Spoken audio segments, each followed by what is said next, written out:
ya.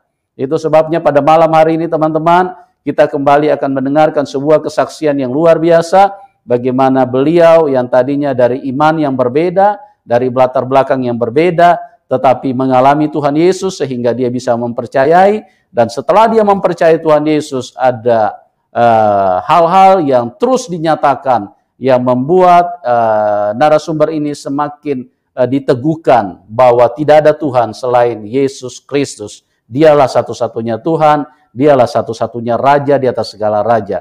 Oke teman-teman, kita tidak berlama-lama lagi. Kita akan segera dengarkan langsung dari narasumber Ibu Yeti Aryani.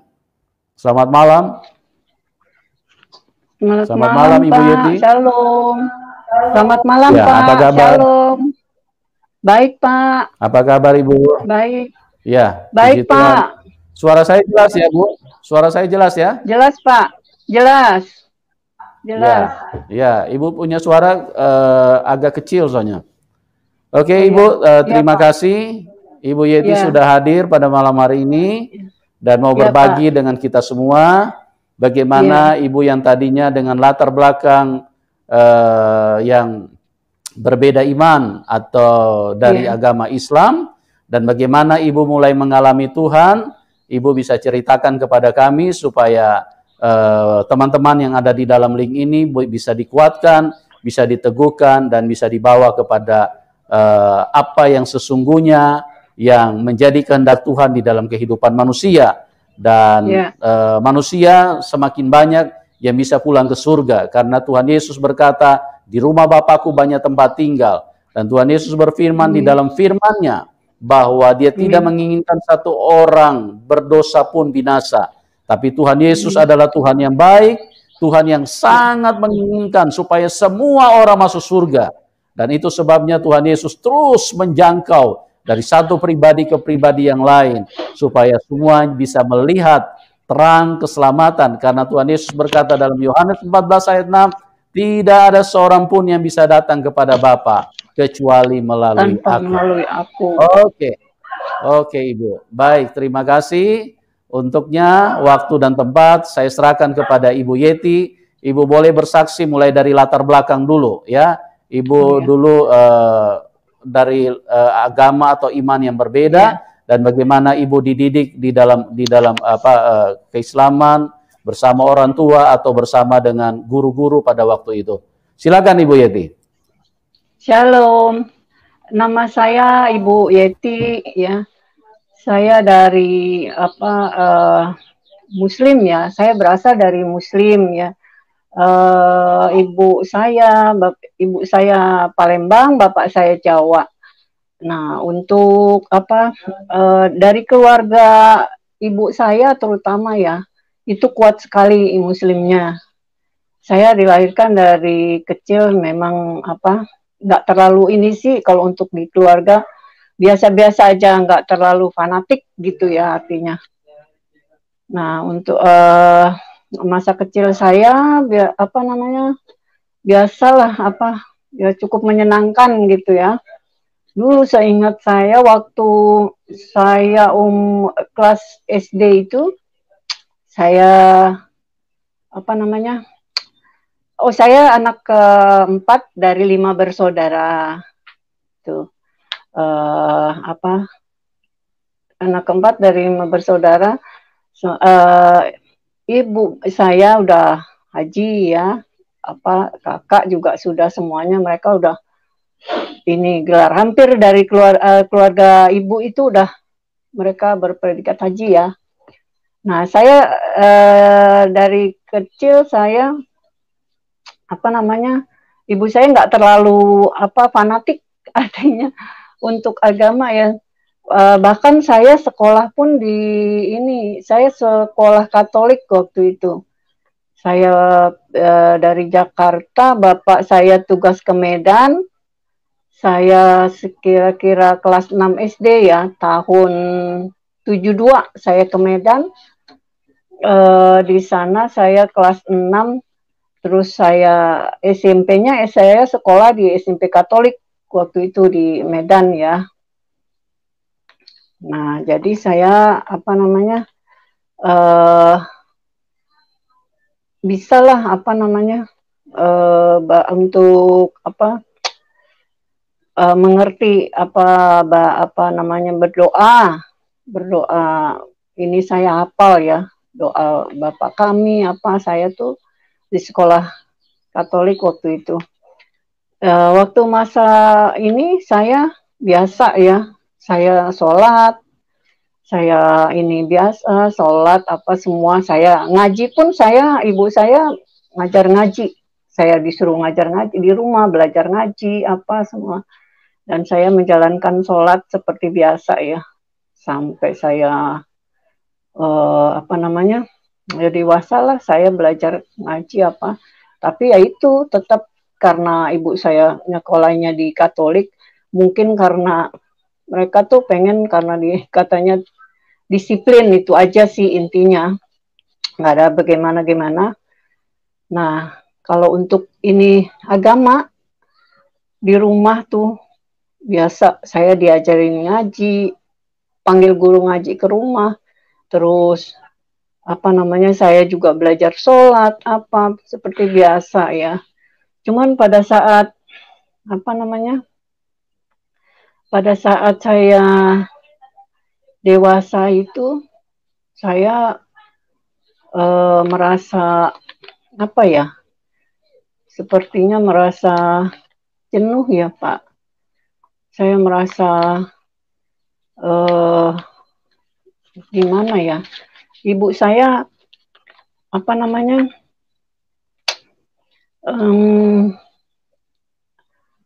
ibu saya apa namanya bilang kalau saya itu nggak bisa sholat ya Pak ya. Tapi padahal saya itu sesungguhnya saya sholat, saya bisa sholat gitu ya. Terus saya apa namanya belajar ngaji juga, belajar apa, bahkan saya waktu itu saya pengen apa ya, malah saya pengen punya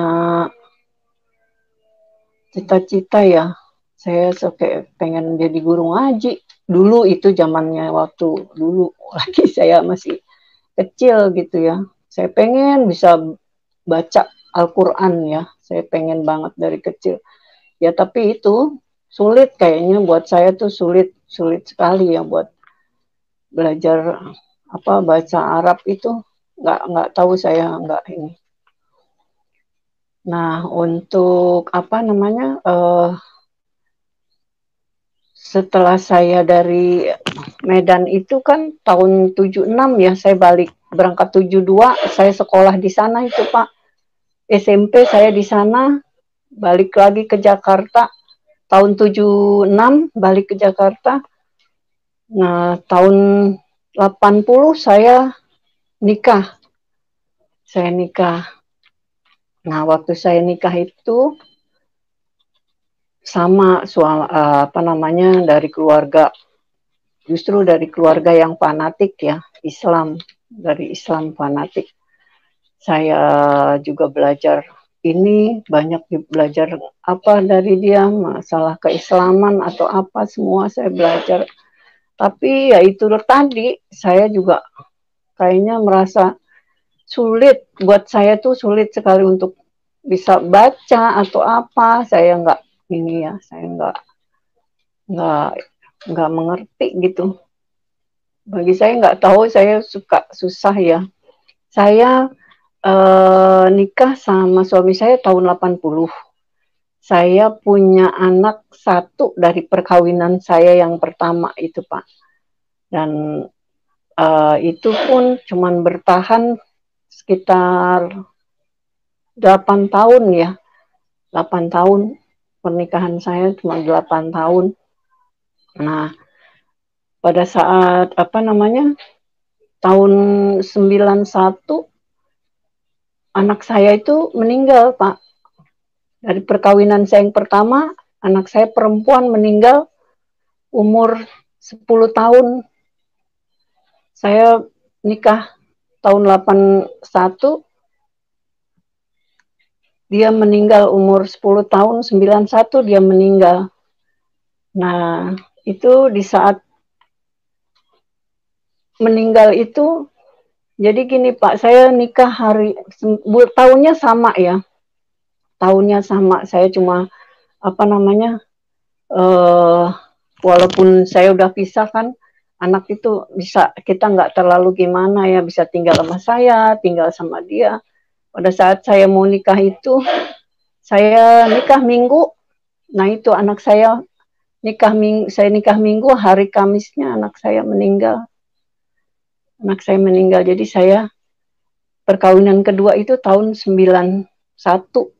Saya punya anak 2 ya dari perkawinan yang kedua. Dari yang pertama anak saya meninggal. Perkawinan kedua saya punya anak. Nah, dari perkawinan yang kedua ini di agama biasa aja, saya biasa Pak, saya biasa ya sholat seperti biasa lah, saya jalaninya seperti biasa. Tapi juga itu dulu malah saya tuh diam-diam saya punya keinginan ya, artinya keinginan karena saya sering di rumah ya, saya merasa kehilangan anak itu, jadi saya pengen jadi ustazah. Waktu itu saya pernah kepengen sekali jadi ustazah tuh. Nggak tahu, cuman di ini aja, di apa, di pikiran saya. Padahal saya baca Quran aja nggak, tapi kok hati saya kepengen gitu.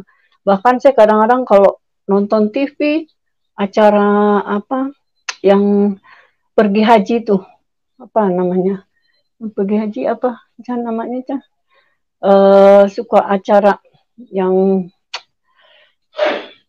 kelilingin haji itu apa namanya? Ya pokoknya Ka'bah, yang muterin Ka'bah itu. Saya sampai pegang-pegang TV itu Pak. Saya sampai pegang-pegang TV, saya kepengen sekali. Sampai saya berdoa, Tuhan, ya ini aku apa namanya? Allah, saya mau ini ya Allah, saya mau sekali menginjakkan kaki ke rumahmu. Waktu itu kan Mekah ya, tanah Mekah. Saya kepengen sekali ini apa namanya, nginjak tanah Mekah itu, kepengen sekali. Nah, cuma karena perkawinan saya lagi-lagi gagal ya. Saya cuma bertahan cuma sampai 4 tahun sama suami saya yang kedua ini. Saya punya anak 2 dari suami yang kedua. Punya anak 2 cuman bertahan 4 tahun. Nah, udah saya pisah, saya sama anak-anak. Saya menikah lagi sekitar tahun 96. Saya nikah sama suami saya yang ketiga, Pak. Saya menikah dengan suami saya yang ketiga tahun 96. Saya menikah.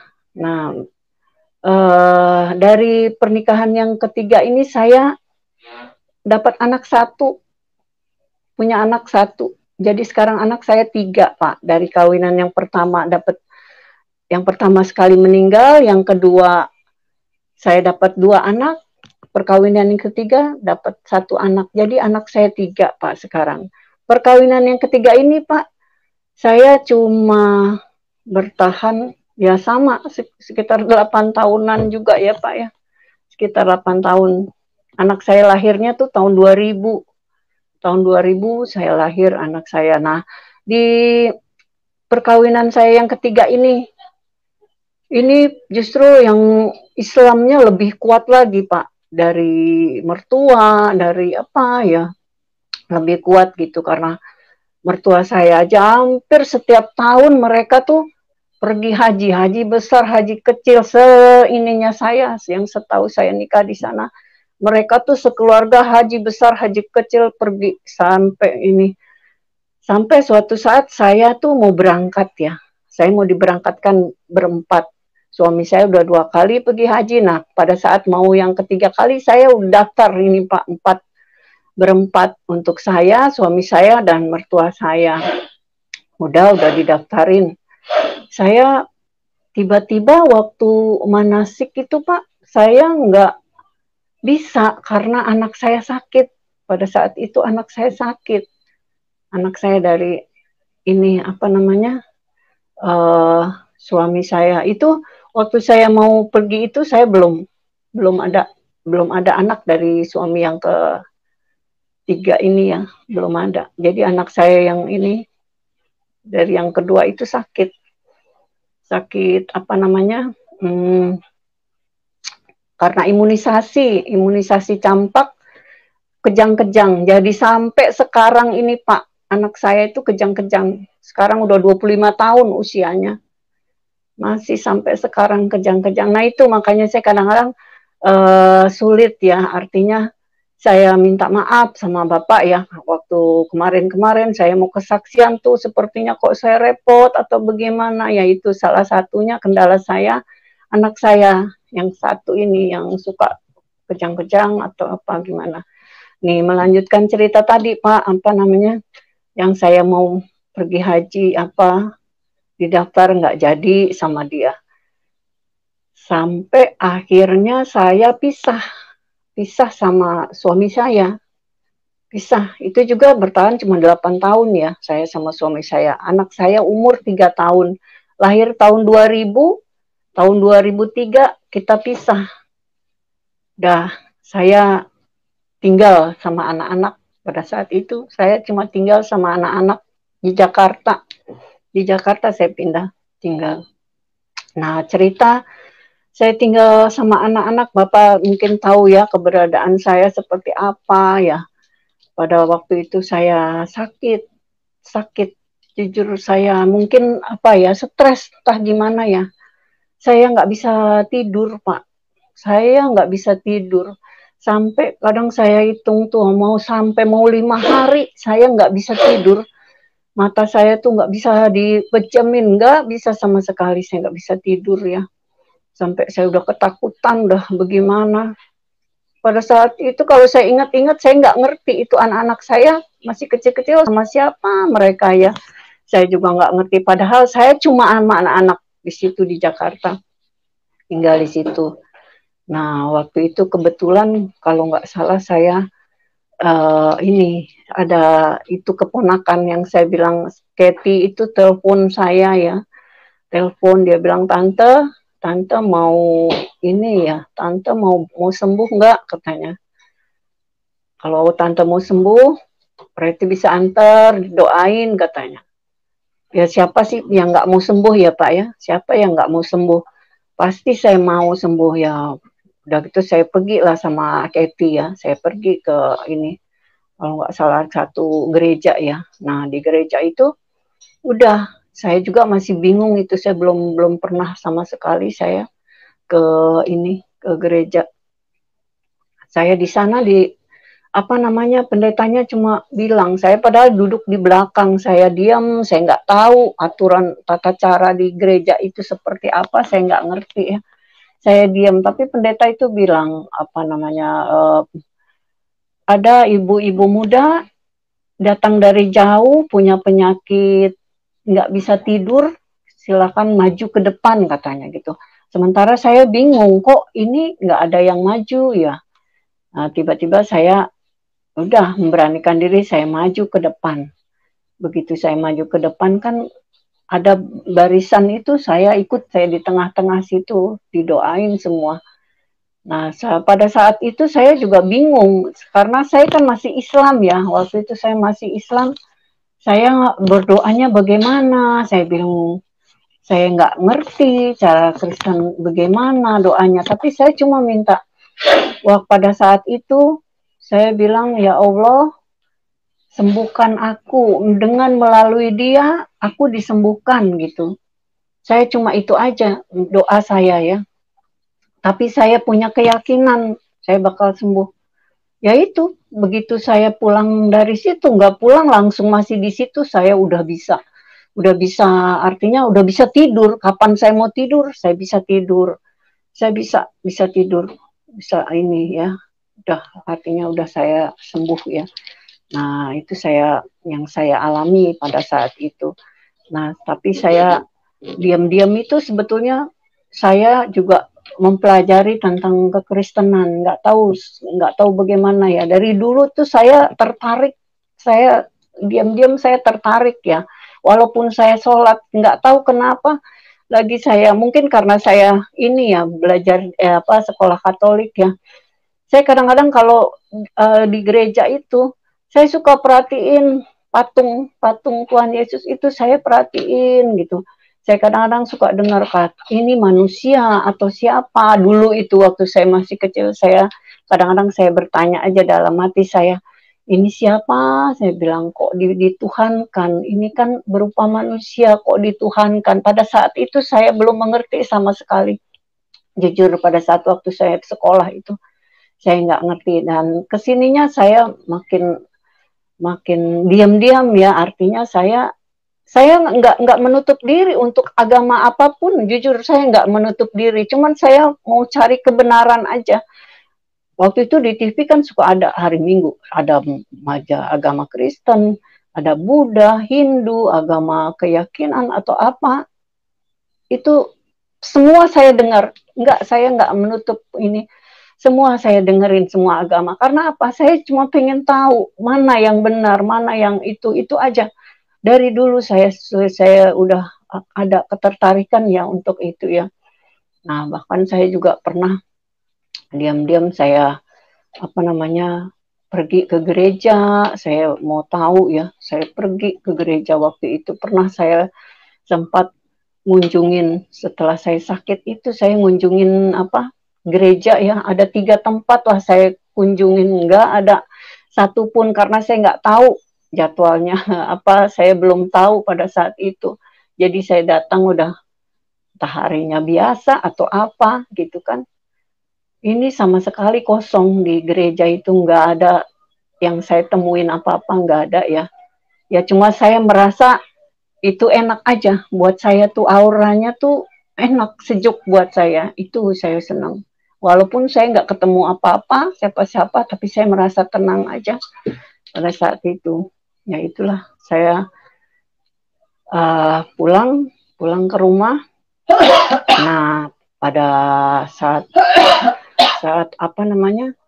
satu saat saya pernah ngalamin ya Pak, mengalami oh ya, saya tuh kalau saya diam-diam juga saya suka, saking pengen tahu ya, saya pinjam kaset itu. Kaset sama mamanya, sama kakak saya. Kakak saya udah lebih dulu dia masuk Kristen ya. Jadi saya pinjam kaset A Passion of Christ kalau nggak salah itu judulnya ya. Udah lama sekali saya tuh dari tahun berapa itu saya masih Islam, saya udah nonton film itu. Udah. Tapi saya sebetulnya nggak tahu itu siapa pemerannya, itu siapa, tokoh itu siapa, itu saya nggak ngerti. Cuman saya tertarik sama bicaranya, kata-katanya, itu aja saya kok ini ya. Bahkan saya sering ulang gitu, saya setel. Kalau ada orang datang, saya buru-buru matiin. Kalau ada apa, ntar saya nyalain lagi, saya ini. Yang ngumpet-ngumpet lah ya, karena kan tahu sendiri ya, di keluarga saya walaupun begitu tuh mereka tuh nggak mau gimana gitu. Mereka tuh udah kecewa karena kakak saya udah pindah agama aja, mereka tuh udah intinya nggak mau lagi yang lain ikut gitu loh. Jadi di rumah agak khawatir gitu. Makanya saya juga diam-diam untuk nonton itu tuh udah. Tapi terus saya diam-diam saya masih mencari-cari tahu ya tentang kekristenan seperti apa, bagaimana gitu. Nah, suatu hari ini saya pernah ngalamin ya Pak ya, ngalamin waktu saya anak-anak, saya kan nggak sama suami lagi, saya udah pisah. Jadi saya mengalami adalah saya mau klarifikasi juga ya, pernah saya kemarin di kesaksian lain, jadi karena itu udah hampir 10 tahun lebih ya, jadi ceritanya saya lupa, rupanya begini, masalah saya yang ada awalnya gini ya, saya tinggal di situ, itu rumah kakak saya, yang saya tinggalin karena saya udah pisah sama suami ya, saya tinggal di situ, itu rumah kos-kosan. Jadi kakak saya tuh nyerahin ke saya, silakan kamu tinggal, kamu mau apa silakan kamu tinggalin di situ ya. Nah itu karena saya cuma sama anak-anak saya, pada saat itu anak saya masih kecil ya, kamarnya banyak ya, akhirnya saya kosin lah itu kamar. Nah satu saat saya punya masalah Pak, saya ada inilah ya, ambil kredit motor ya, sama saya ada tagihan dari debt collector waktu itu, katanya sekitar berapa, hampir kurang lebih 5 juta lah tagihannya gitu ya, kalau nggak salah sekitar segitu. Nah, pada saat saya bicara sama debt collector ini, adalah salah satu dari penghuni kos, Ibu W ya, Ibu Wati waktu itu. Penghuni kos Ibu Wati, saya ingat betul. Tahu-tahu dia nggak merasa bagaimana, kayak seperti pahlawan kesiangan aja. Saya ngebelakangin saya, istilahnya. Dia langsung tackle masalah saya itu tanpa seizin saya, tanpa pamit sama saya, tanpa ini. Dia ngelihat saya lagi bicara sama debt collector itu mungkin agak keras, dia langsung datang, langsung bilang, berapa ini, utangnya berapa, katanya gitu. Utangnya berapa? Langsung dia teriak anaknya, ini apa, Putri ambil uang mama 5 juta gitu. Diambilin lah uang 5 juta, langsung Pak dibayar pada saat itu. Saya sendiri jadi bengong. Sekarang Bapak bayangin, saya yang berutang, tiba-tiba dia datang, dia mau ini tackle tanpa minta izin dulu sama saya. Harus gimana? Dia nggak apa namanya, nggak pamitan lah, artinya nggak minta izin, nggak apa. Saya aja sendiri bengong ya. Akhirnya udahlah, kelar, debt collector kelar, pulang. Nah, tapi saya udah janji sama dia, saya bilang, gimana ini, saya nggak bisa bayar uang kamu karena dia kos di tempat saya. Akhirnya kita inilah punya kesepakatan. Nih saya bilang, gimana kalau seandainya kamu uang itu, anggap aja kamu ambil 1 tahun, saya bilang, saya kasih 1 tahun deh kamu tinggal di sini, karena kan per bulannya 500.000 ya. Saya bilang, ya udah deh kamu 1 tahun di sini, dengan uang itu impas gitu ya, artinya saya nggak mau berutang. Pada saat itu saya begitu, ya dia juga udah menyetujui ya, dia udah setuju. Nah artinya kan saya nggak punya utang ya. Nah akhirnya pas lewat-lewat waktu lah, yang namanya gimana gini-gini, tiba-tiba ada omongan dia yang buat saya itu kok rasanya sakit. Saya merasa sakit omongan dia. Jujur saya nggak bisa gimana ya. Pertama apa? Saya nggak minta tolong sama dia. Dia yang datang, yang nolong, yang saya nggak, intinya awalnya saya nggak minta tolong. Tapi kenapa kok dia mengeluarkan kata-kata tuh yang menurut saya pada saat itu tuh saya terluka lah. Benar-benar saya sakit hati, saya kecewa. Dan pada saat itu saya memohon, jujur, saya memohon, Tuhan, kalau aja saya bilang, saya kalau ada uang, saya timpuk, istilahnya tuh saya timpuk dia. Jadi saya tuh saking kepengen, saya balikin biar dia keluar deh dari rumah saya. Intinya seperti itu ya. Nah pada saat itu jadi saya tuh punya rasa apa, keinginan punya uang gitu ya. Pada saat itu saya pengen punya uang gitu ya. Saya sampai bilang, aduh Tuhan, mau cari uang kemana ya, 5 juta ya, udah waktu jam sekian, mau maghrib begini, saya bilang, mau maghrib begini, gitu. Ya itu saya bilang, pada saya keinginan mau cari uang 5 juta untuk ngembaliin utang saya itu sama dia. Sebetulnya kalau dihitung kos-kosan nggak berutang, tapi karena ucapan dia yang bikin saya jengkel, ya saya mau kembaliin aja, intinya gitu ya. Nah itu saya punya rasa kepengen sekali pada saat itu, saya pengen punya uang. Sore itu juga biar saya bisa balikin sama dia, saya punya keinginan. Tapi kayak seperti ada di telinga saya, sepertinya kamu cari uang, jangan lebih dari 1 jam. Dia tuh sampai bilang kayak gitu ya, di telinga saya itu aja. Ya saya nggak tahu, saya nggak berbohong sama sekali nggak. Ya itu yang saya bingungnya, kok ada kamu harus cari uang itu, jangan sampai 1 jam. Ya akhirnya saya mundar mandir, nggak tahu ya waktu itu kok saya kayak orang mundar mandir. Saya di teras rumah itu saya mundar mandir, saking saya kepengen gimana gitu ya, saya apa namanya. Nah satu saat karena saya merasa udah terdesak, kayak benar-benar udah terdesak, nggak tahu ya kenapa itu ya. Akhirnya saya tuh ingat saya ingat kata-kata apa namanya, kan saya suka sharing ya sama mamahnya Kathy ya, saya punya apa, saya sering bicara sama dia, ngobrol apa segala macam. Kadang-kadang dia kalau untuk penutup dia selalu bilang sama saya, ya udah kalau kamu ada kesulitan, gak usah pusing-pusing, kamu pegang aja jubahnya, dia bilang gitu sama saya. Kamu pegang aja jubahnya. Nah saya tuh bingung, jubah yang mana yang harus saya pegang. Jubah siapa gitu kan, saya juga nggak tahu jubah siapa gitu. Itu aja yang saya ingat pada saat itu. Nah, begitu saya duduk nih, saking saya udah lelah mondar-mandir, saya setengah jongkok di situ. Itu jam setengah 6 ya, jam setengah 6 maghrib, udah saatnya menjelang maghrib. Tiba-tiba itu ada sosok Tuhan Yesus berdiri di depan saya, 1 meter berdiri. Nah, yang setengah meter lagi udah di depan saya, itu jubahnya ngejuntai di depan saya.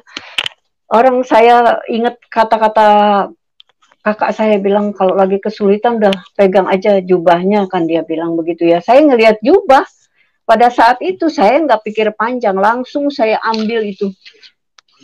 Saya tarik itu jubahnya itu, ujungnya saya tarik gitu kan. Udah gitu saya diam. Nggak ada berapa menit lah, Nah, ada telepon di kamar ya. Jadi saya kembali lagi ke kamar. Begitu kembali ke kamar, saya nggak taunya kakak saya yang punya rumah itu telepon ya. Dia bilang sama saya, halo gitu kan. Saya pikir kok saya nggak pernah dia telepon sehalus itu ya, suaranya gitu ya, sehalus itu. Biasanya kita namanya sama kakak adik ya ngobrol biasalah langsung, oh ini kok tumben, dia bilang, halo kamu lagi apa, katanya. Enggak, saya bilang enggak lagi apa-apa. Saya bilang, emang kenapa? Saya bilang, oh kirain kamu lagi ini, apa namanya, apa sih, kirain lagi ini, apa, kalau emang, saya bilang kamu mah enak, saya bilang gitu. Kamu mah enak, hidup kamu senang, saya bilang. Hidup kamu senang, kamu nggak perlu ini, saya bilang kamu nggak susah, mau apa-apa, kamu susah, saya bilang kalau saya tuh, apa namanya, terus langsung dia bilang, kamu kalau emang mau, katanya, kamu ini aja deh, kamu ke Bekasi aja deh, kamu temuin kamu apa namanya, tolong ibu di sana gitu, kamu tungguin ibu di sana, dia bilang gitu kan sama saya. Kalau kamu mau nanti saya langsung transfer, katanya gitu, 5 juta. Saya kaget itu, saya bilang gitu, kaget saya, apa namanya, nggak ada apa, kok tiba-tiba dia mau kasih saya transfer, padahal saya lagi mau cari uang ya, saya lagi mau cari uang 5 juta, tiba-tiba dia mau kasih saya. Nah itu saya yang nggak habis pikir ya, pada saat itu saya nggak ngerti. Saya bersyukur aja, saya bilang kok ini cepat sekali ya, saya baru minta sama Tuhan, tiba-tiba ini dapat. Akhirnya sudah saya balik itu ke depan pintu ya, ke depan kamar anak saya pamitan, saya bilang sama anak saya, Ferdi, ini mama dapat uang 5 juta dari Tante Lis, kita disuruh jagain ibu ke Bekasi, saya bilang gitu kan. Ya udah terserah mama aja, anak saya bilang terserah mama, katanya gitu, kalau mau ke Bekasi ya terserah mama aja gitu kan. Ya udah, saya udah bicara begitu sama anak saya. Nah yang lebih takut lagi, saya pas keluar dari kamar itu ya, tiba-tiba saya begitu ini pintu, saya ngelihat cahaya itu besar, sebesar rumah, yang saya tahu sebesar rumah, adanya di atas rumah di depan. Jadi rumah saya itu bukan rumah jalan mobil, bukan jalan motor, jadi gang ya, waktu itu gang kecil, gang motor. Jadi bisa bayangin kalau satu rumah ini berhadapan sama itu kan, paling jaraknya berapa meter lah ya. Itu saya lihat tuh kayak bulan tuh ada di atas rumah, duduk di atas rumah aja, itu bulan segede rumah itu, cahaya. Saya sampai merinding, saya gitu langsung bagaimana, saya bilang ini apa kiamat, saya bilang apa-apa, saya nggak tahu itu cahaya apa, saya belum mengerti itu, pada saat itu saya belum mengerti itu apa ya, sampai saya mau keluar dari situ saya juga udah minggir-minggir apa gimana, saking nggak berani saya lihat itu cahayanya terang, bulat terang sekali cahayanya, benar-benar saya nggak ngerti pada saat itu. Nah udah karena saya udah punya uang itu kan, artinya udah saya pindahlah ke Bekasi ya, saya nemenin ibu saya di Bekasi. Tapi ya begitu lagi, intinya begitu saya di Bekasi, saya punya rasa jenuh lah ya, di sana juga punya rasa jenuh. Karena entah kenapa itu saya kok hati saya sama mereka ya, artinya yang di keluarga saya merasa nggak sejalan aja sama mereka, nggak ini aja, nggak tahu saya tuh dari dulu ya, saya nggak ini, saya bilang bahkan di rumah pun kan suka ada pengajian, setiap Jumat itu ada pengajian ibu-ibu di rumah, saya boro-boro ikut, saya enggak ini apa namanya, kadang saya duduk aja di situ, saya dengerin, saya enggak ini, tapi saya enggak ikut mereka duduk, tapi di tempat belakang dia gitu ya. Nah pada saat itu saya masih manggil ini ya, apa namanya, namanya guru ngaji, saya panggil guru ngaji. Nah waktu saya pindah ke Bekasi, yang anehnya itu, yang saya bilang mungkin Tuhan punya cara ya, saya dari Jakarta, saya apa namanya, saya tuh punya niat, saya rasa saya pengennya jauh aja deh dari keluarga saya tuh, maunya nggak usah deket ya, saya rasa jenuh, itu kenapa saya juga nggak ngerti, saya punya rasa jenuh kayak gitu ya. Nah tapi pada saat saya di Bekasi itu, pernah satu kali mamahnya Kathy itu, kakak saya pernah ngajak saya ingat itu waktu saya masih di Bekasi, pada saat itu dia ngajak saya, dia nanya sama saya, kamu mau nggak didoain, katanya, dia bilang. Ya udah akhirnya saya ikut dia, kalau nggak salah di semacam apa ya, tapi bukannya gereja, ada beberapa orang lah di situ ya, ada pendeta juga gitu. Jadi saya didoain sama dia, saya ke depan biasalah. Nah itu mungkin pada saat itu saya nggak ngerti ya, pada saat saya didoain itu saya rebah, saya jatuh. Nah waktu saya jatuh itu tiba-tiba saya merasa saya tuh ada di jalan ya. Ini nggak bohong, itu kejadian benar itu. Pada saat saya rebah, waktu didoain saya jatuh, saya rebah, saya ada di tengah-tengah seperti ilalang ya. Ini ilalang ini saya sendiri itu. Saya merasa saya sendiri di situ, tapi di depan saya ya, saya ini jalan, saya di tengah. Ini di depan saya ada jalan lurus, jalan itu lurus sekali itu jalan. Saya berdiri di situ. Saya berdiri, tapi saya nggak ngikutin jalan itu. Saya cuma berdiri aja ngelihat jalan itu lurus, ada jalan lurus di kiri kanannya ilalang. Cuma itu aja. Pada saat saya ngelihat itu yang saya tahu ya. Nah, begitu saya bangun, udah selesailah itu ya. Itu yang saya ini kunjungan pertama itu saya alamin seperti itu ya. Udah. Nah, keesokan harinya kan pergi lagi ke sana lagi tuh, kita ada kunjungan lagi, saya ikut lagi. Nah pada saat hari kedua itu, pendeta itu nanya sama saya, apa yang saya alami kemarin gitu kan, kita diskusi, rupanya dia nanya gitu ya, saya ceritain gitu, saya bilang saya kok ada ngelihat apa namanya, jalan ini, saya bilang jalan lurus, saya bilang saya ada di tengah-tengah situ, ada semacam ilalang apa gimana. Nah selesai, yang saya kagetnya itu, begitu selesai bicara kok udah selesai diskusi ya, kan ada diputar film ya, diputar kayak slide, diputar film. itu kayaknya kok film seperti yang saya alamin ya. Itu saya merasa, itu kok gambar, kayaknya tadinya saya di situ ya. Saya seperti di situ, saya bilang. Saya seperti ada di gambar itu, persis gambar yang diputar itu saya nggak ngerti itu. Wah, pada saat itu saya nggak ngerti. Itu ya, yang kedua, kunjungan kedua itu yang saya alami. Kunjungan kedua. Nah, begitu saya ini, apa namanya, sampai 3 kali waktu itu, 3 kali kunjungan. Ada sekitar 3 kali kunjungan waktu itu ya. Ada 3 kali kunjungan, saya apa namanya,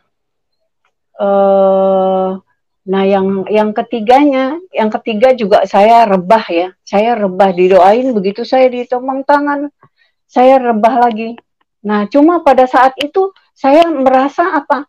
Saya ada di suatu tempat ya, seperti ada di atas bebatuan ya, di atas bebatuan itu di bawahnya ada air mengalir, airnya bening sekali. Itu airnya air mancur. Saya duduk berdua dengan Kathy, keponakan saya di sana. Itu yang saya lihat pada saat saya rebah itu. Saya ada di tempat itu seperti Taman Firdaus lah, model-model kayak gitu ya. Ada air ngalir. Saya duduk berdua cerita sama dia di situ. Di tempat saya duduk itu di bawahnya ada air ngalir. Itu yang saya rasain itu, kunjungan ketiga itu. Nah, udah selesai itu. Udah itu aja yang saya tahu ya. Saya masih lagi. Nah, kakak saya waktu itu nanya sama saya kan, kamu mau dibaptis belum? Mau dibaptis nggak? Saya bilang nggak, saya belum mau ya, waktu itu masih belum mau lah, artinya saya nggak mau. Karena apa? Saya tuh merasa begini, saya kalau mau dibaptis, saya nggak mau diajak orang, intinya saya nggak mau ada yang ngajak. Saya pengen saya sendiri, kesadaran sendiri, saya mau sendiri, nggak mau ada orang ngajak, saya nggak mau. Pada saat itu saya nggak mau. Udahlah, udah lewat berapa tahun ya, udah berapa tahun kemudian. Nah, terus saya pulang, saya balik lagi karena saya punya rasa jenuh ya di Jakarta. Saya balik dari Bekasi, saya balik lagi ke Jakarta itu ya. Nah, di Jakarta sama juga, saya juga punya rasa jenuh aja. Itu saya juga nggak ngerti ya kenapa itu saya punya rasa jenuh ya di situ. Benar-benar saya ngerasa jenuh. Saya ngelihat orang rasa gimana ya, sampai saya ngelihat orang kos, ngelihat apa-apa, saya benar-benar kayak merasa sendiri aja, kayak orang nggak ini sama saya gitu ya. Saya ngelihat orang seperti itu pada saat itu ya, saya jenuh gitu ya. Sementara kakak saya juga bilang, kamu mau apa? Mau apa? Yang jadi suara motor. Kamu mau tinggalin, silahkan kamu tinggalin. Itu pesan kakak saya. Kamu mau jual juga silahkan. Itu kakak saya bilang gitu pada saat itu ya. Nah, kebetulan saya kok merasa jenuh aja ya. Saya merasa jenuh. Ya, bilangin dong, saya jangan begitu ya. Motor suara motor, Dimas, suara motor. Ya, saya merasa jenuh aja gitu ya. Kok saya ini aja, waktu itu saya apa namanya, saya pikir saya bosen, akhirnya saya punya niatan ya, saya jual aja nih. Itu seperti ini ya, apa ya, saya punya niat jual rumah juga, saya berucap ya Tuhan, saya bilang, Tuhan, aku mau jual rumah ini Tuhan, kalau memang kau berkenan, cepat temukan saya dengan pembelinya Tuhan. Itu kayaknya saya ngomong nggak lama ya, langsung datang ada orang pembelinya, juga nggak rewel, nggak bagaimana, cuman ya itu aja tadi, ada istrinya aja ya nanya sama saya ya, apa namanya, Ibu mau dijual emang kenapa Bu, kan enak di sini Bu, ada ini. Saya bilang enggak Bu, saya bilang saya jenuh, saya bilang nggak tahu itu di kepala saya kenapa saya beratnya punya rasa jenuh yang benar-benar nggak bisa dibilang. Pokoknya saya rasa pengen gimana, itu yang saya rasain. Padahal kalau dipikir ya gimana nggak enak. ya di situ saya nggak ngapa-ngapain, saya dapat uang bulanan, saya ada uang gitu ya. Tapi saya nggak mikir itu, cuman saya mikir ini kok rasa jenuh aja ngeliatin orang-orang. Saya pengen ada di kayak di suasana lain gitu. Keinginan saya seperti itu pada saat itu. Emang ibu mau kemana katanya gitu, kok ini mau dijual gitu. Ya saya bilang saya mau hijrah aja bu, bosen saya gituin. Saya tuh ngomong juga lantang ya sama ibu itu, saya lantang. Loh mau hijrah, emang hijrah gimana maksud ibu? Ya hijrah bu, saya bilang saya mau ke Bekasi, saya bilang gitu, saya mau temenin ibu saya udah tua. Kan dari Jakarta Bekasi sama ya bu, kan hijrah itu kan pindah bu, dari Jakarta Bekasi ya hijrah, saya bilang. Pada saat itu saya taunya begitu ya, walaupun saya juga tahu hijrah tuh agama ini pindah itu, tapi saya nggak pernah berpikiran seperti itu, nggak. Yang saya tahu cuma itu aja. Itu kan saya nggak banyak apalah bicara sama dia negesin lagi, oh barangkali aja kirain mau apa katanya gitu, mungkin ya pikiran dia begitu kali, saya mau pindah agama atau apa kan.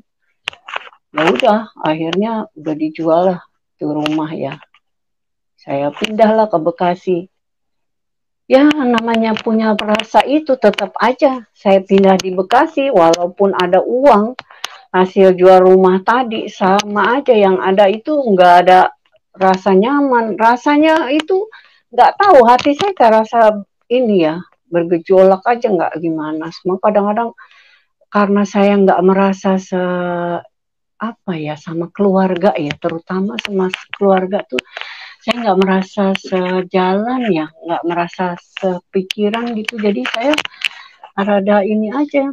Kadang-kadang darah saya tuh kayak mengalir aja, bingung saya karena kayak apa gimana, saya pengennya jauh aja gitu dari mereka. Saya rasain pengennya jauh aja, nggak mau ini, bahkan saya pikir udah deh pindah aja deh kemana kek, ke Palembang apa ke Surabaya apa kemana gitu ya, saya bilang gitu. Cuman saya balik lagi, kayaknya kalau saya pindah juga sama aja, saya bilang. Orang ini masalah perasaan kok, saya bilang gitu. Saya maunya tuh, udahlah, putus, nggak tahu apa yang maksud saya putus, cuman saya maunya ada ikatan yang harus diputus gitu. Pada saat itu saya punya pemikiran gitu, saya nggak tahu harus bagaimana ya. Itu aja yang saya ini, nggak tahu rasa jenuh ya. Saya punya rasa jenuh. Nah, di samping itu, saya walaupun ada uang, mungkin Tuhan udah ada cara ya barangkali ya. Saya ada uang. Itu yang saya bawa uang dari Jakarta pindah ke Bekasi. Itu nggak ada setahun habis yang hilang, yang apa nggak ada, saya nyisa apa-apa, nggak ada apa.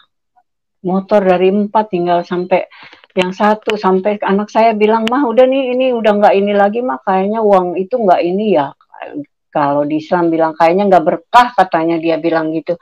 Udah mah udah habis katanya gitu. Iya bener-bener itu apa namanya, yang ATM saya hilang, KTP saya hilang, bayangin semua hilang, semua pas saya hilang, apa hilang, pokoknya saya pada saat itu sering kehilangan, nanti yang hilang ATM, yang hilang ini, sampai saya pergi ke kolam renang juga tas saya hilang, saya kadang bingung ya, sampai saya kadang-kadang udah habis ini, terus saya apa namanya mau daftarin anak saya sekolah juga sampai udah telat ya. Itu saya udah gimana ya, rasanya udah bener-bener itu kayaknya udah di dalam posisi saya yang udah pasrah, udah nggak kuat gitu ya. Sampai saya jujur saya nangis di dapur itu, saya udah guling-gulingan. Sampai orang ngeliatin saya udah kayak anak-anak, saya udah masa bodoh.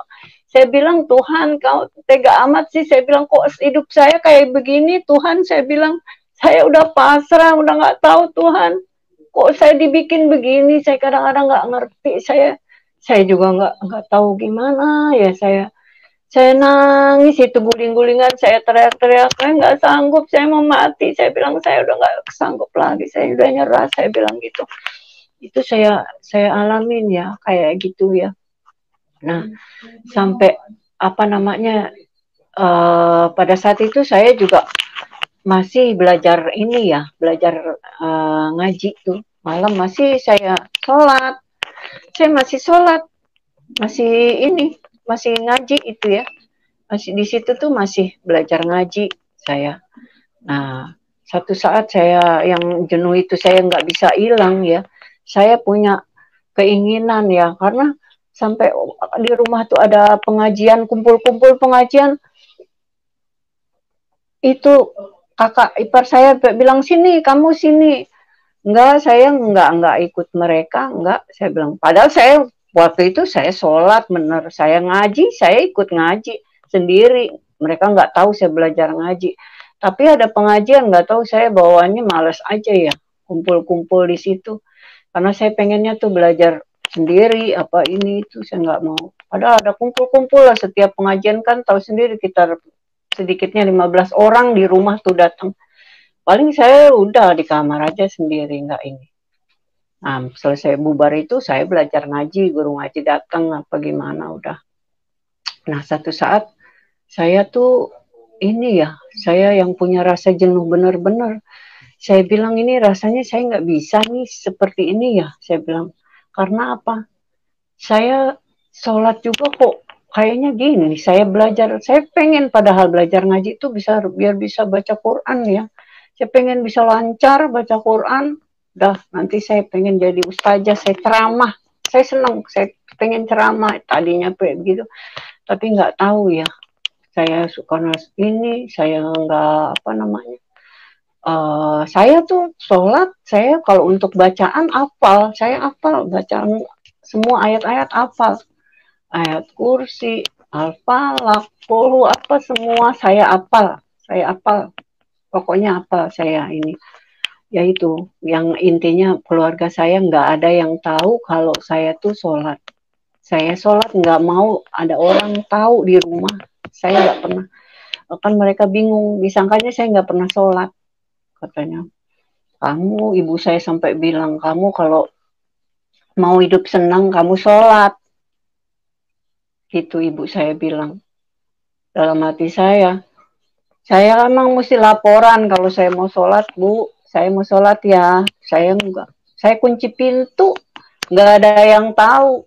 Saya punya sejadah, punya apa juga saya simpen rapih.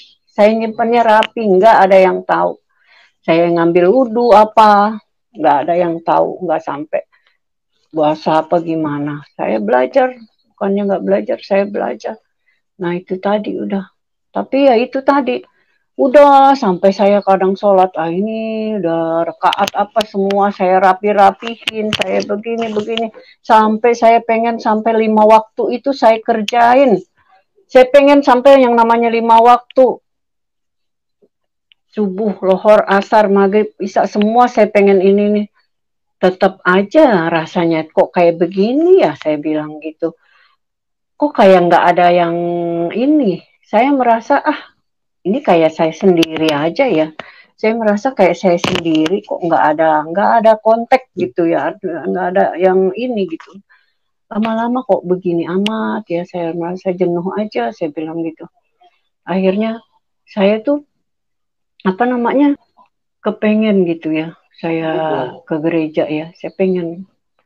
Nah sekali waktu saya tuh ini sama anak saya ngomong sama anak saya kan, saya bilang, kamu tuh Islam ya, kamu sholat, saya bilang, kamu harus rajin sholat gitu.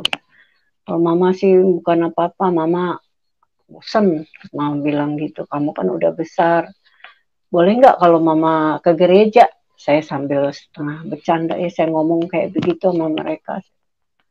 Tuh dua-dua anak-anak saya ngomong di depan anak-anak saya ini, saya bilang, kamu udah dewasa ya, mama nih pengen ini gitu. Mama mau sholat, tapi mama nggak bisa, mama jenuh rasanya. Tapi mama kan harus ini, harus punya Tuhan. Mama pengen sholat, mama gimana gitu ya. Gimana kalau mama ke gereja, kamu merasa marah nggak kalau misalnya? Ya udah terserah mama aja. Itu yang jawaban anak-anak kayak begitu, terserah mama aja. Bener nih, nggak apa-apa, saya bilang gitu. Ya nggak apa-apa kalau emang mama merasa mau ke sana, ya pergi aja gitu. Aduh saya kok bersyukur ya, karena udah diizinin sama mereka. Ya itulah udah, akhirnya saya senang ya. karena udah diizinin, besok pas ininya hari Minggu tuh saya ini apa namanya ke gereja lah ya.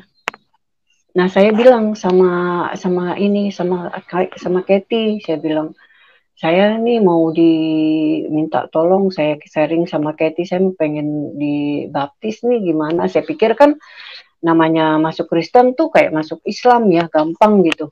Cuma baca kalimat syahadat selesai gitu ya. Ternyata enggak. Kata dia suruh tante harus belajar dulu gitu, belajar baca Alkitab katanya gitu kan. Udah dipanggil lah itu apa namanya pendeta ya, kunjungan ke rumah 3 kali ya. Tapi sebelum saya kunjungan apa namanya 3 kali itu, pada saat hari Minggu sebelum ini datang, saya tuh ke gereja pagi-pagi. Saya ke gereja pertama kali, saya ke gereja sama anak-anak saya tuh, sama anak saya yang sakit itu, saya jalan kaki ya ke sana, saya jalan kaki ke sana. Saya rasanya tuh saya karena anak saya udah ngizinin, saya juga udah merasa enak aja gitu ya mau ke gereja, nggak ada yang ngalangin. Saya tuh di sana depan pintu saya berdoa, Tuhan, saya bilang gitu, aku mau ke rumahmu Tuhan, semoga ada kebahagiaan di balik ini Tuhan, Engkau berikan padaku. Itu aja, saya cuma berdoa itu aja. Bayangin saya nggak punya uang, saya cuma punya uang 25.000, ya itu saya berharap itu aja ya. Semoga aku mendapat kebahagiaan, saya bilang gitu kan. Nah udah selesai ini apa namanya, ini saya pulang. Ya tahu namanya ini ya. Saya rasanya kalau pulang ini paling uang segini cuma buat makan aja urusannya, makan lagi. Saya bosan lah intinya. Akhirnya saya pulang lah ke rumah ibu saya. Saya pengen nyenengin hati aja, saya pengen nyenengin diri gitu, mau pinjam mobil saya sama ibu saya. Waktu itu saya pinjam mobil, saya bilang sama ibu saya, pinjam ya Bu mobil, saya mau ini, saya bilang saya mau ada perlu, saya bilang kamu mau kemana, saya bilang adalah perlu, saya bilang. Nah itu pada saat saya pinjam mobil itu, saya cuma balik lagi ke rumah saya, saya ajak anak saya ajak anak saya bawa ke tempat ibu saya bilang sama dia, kamu nanti kalau ada ini bilang aja ya, kamu tinggal di ibu. Nah, bilang aja mama pergi, saya bilang gitu. Mama pergi ke pasar Bekasi gitu ya. Saya bilang, kalau ada yang nanya mama pergi ke pasar Bekasi. Udah saya pesan begitu. Padahal saya nggak kemana-mana, karena apa? Bensin itu cuma sedikit. Saya nggak punya uang, bensin cuma sedikit ya. Akhirnya udah saya cuma parkir di situ di samping masjid, saya parkir di situ. Saya cuma denger lagu. Nggak lama anak saya telepon, mama mama itu mobil mau dipakai, mama di mana katanya gitu. Kan tadi mama bilang mama di pasar Bekasi, mama bilang gitu. Mama di pasar Bekasi. Ya udah, akhirnya udah ditutup. Udah saya setel lagi lagu. Nggak lama telepon lagi. Telepon lagi apa namanya? Rupanya teman saya telepon. Ini teman saya nih pernah loh, dia ngecewain saya, bener-bener saya kecewa sama dia. Kira-kira sebulan pas 2 bulan yang lalu. Tiba-tiba dia telepon kayak orang tergesa-gesa gitu ya, ngomong katanya gini, halo ini si Eti ya? Iya kenapa? Saya bilang emang ada apa? Saya bilang gitu. Enggak, tolong ya kita ketemuan ya katanya. Saya semalam gue dimimpiin katanya gitu. Gue harus ketemuin lo, nggak boleh lewat 1 jam, gue harus ketemu sama lo ya. Sekarang gitu.